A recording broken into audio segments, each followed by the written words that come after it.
এরপরে একদিন খোদ শাকিব খান সাহেব আমাকে ফোন দিলেন যে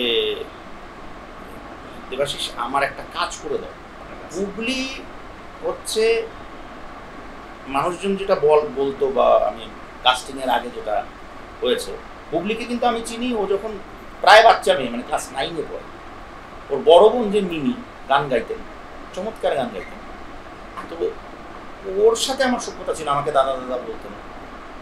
তো ও একদিন বললো যে আমার ছোট বোন আপনার খুব বড় ফ্যান, আপনার সাথে দেখা করতে চায়। এটা সামাজিক একটা প্রোগ্রামে নিয়ে এসেছিল, প্রথম আমি ওকে দেখি, ছোট্ট মেয়ে।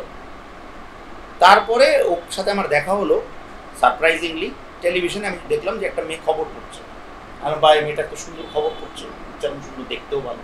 হঠাৎ মনে হলো এই মেয়েটাকে তো আমি কোথায় জানি দেখেছি। তখন আমি খোঁজ লাগালাম যাচ্ছে এই মেয়েটা তো ওই মেয়েটা গেল। এরপরে একদিন খোদ শাকিব খান সাহেব আমাকে ফোন দিলেন যে দেবাশিস আমার একটা কাজ করে দাও। এখন শাকিব খান ফোন দিয়েছেন, তার যে কোনো কাজ আমি যে কোনো সময় করতে রাজি। আমাদের এত কাছের মানুষ, এত বড় তারকা, এখন কী কাজ?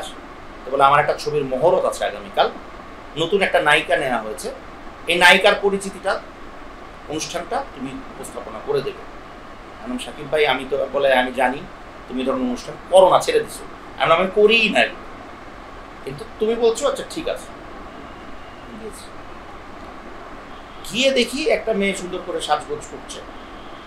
আমি কে? তো এই তো নায়িকা। সামনে গিয়ে দেখি ওই মেয়ে। তো ওর সাথে আমার রিলেশনটা খুব মজার আর কি, বিভিন্ন ইনসিডেন্টের মাধ্যমে। হ্যাঁ, তো তারপরে বসগিরি সিনেমা ছিল। হ্যাঁ, রনিও ফোন করেছিল, শাকিব ভাই ফোন করেছে, বসগিরি সিনেমার কথা।